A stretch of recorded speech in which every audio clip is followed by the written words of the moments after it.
बचपन में ही विधवा हो गई थी, फिर भी मैं दो रास्ते से बहुत शांति से जीती हूँ। एक सत्संग, दूसरा दीनहीनों की सेवा, यही जीवन में मेरे है और कुछ नहीं है। तो कितनी उम्र में आपके पतिदेव चले गए? पतिदेव मेरा मुंह भी नहीं देखे, शादी हुई बहुत छोटे में। अच्छा। हाँ, पति का मुंह भी नहीं देखे। आपने अपने पति का मुंह भी नहीं देखा? नहीं देखे। 5 साल की थी तो कैसे देख, उसके बाद डेथ कर गए, हम मायके ही रह गई। अच्छा। क्या पढ़ लिख करके अपना भाई सब पढ़ा दिए, हम पढ़ करके। तो आपकी कितनी उम्र में शादी हो गई थी? 5 साल में।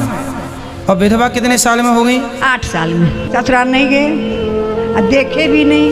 उसी दिन से हम संकल्प कर लिए कि मेरे जीवन में नहीं कुछ है। जब मुंह नहीं देखे तो हम इसी रास्ते से उतर गए, सत्संग से। धन्य हो मैया, आप जैसी स्त्रियों को ही पतिव्रता कहते हैं इस धरती पे।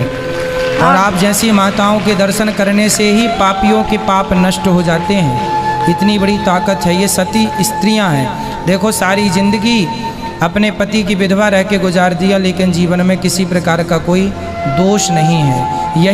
ये नारियां पूरी दुनिया घूम के देख लेना, केवल भारत में मिलेंगी, दुनिया में कहीं नहीं मिलेंगी। यही है भारत का गौरव, यही है भारत, जहाँ संयम है, जहाँ धैर्य है, जहाँ कोई विषय वासना नहीं है। ये किसी साधु, किसी संत, किसी सन्यासी से कम नहीं है, ये तपस्या है। हम सत्संग से जो जुड़ गई ना, इसीलिए कहीं किस पर ध्यान नहीं गया गुरुजी। जी मैया। और जो भी आए मेरे जीवन में दुखी, दीन दुखी। अब टीचर थी, रिटायर हो गई हूँ। अच्छा। 11 ईस्वी में। तो पैसा था, हमको पैसा जो भाई जी को दे देते, जो मैं अपने खर्च के लिए रखती, उसी से मैं दान और दीनहीनों की सेवा की हूँ जीवन में। और बहुत बड़ी शांति मुझे मिलती है। भागवत कथा से मेरे जीवन में बहुत कुछ मिला था, और इतना मिला था हमको सुख भागवत कथा से, जिसके चलते लॉकडाउन जो लगा, आपका अचानक खोले, आपका दर्शन हो गया।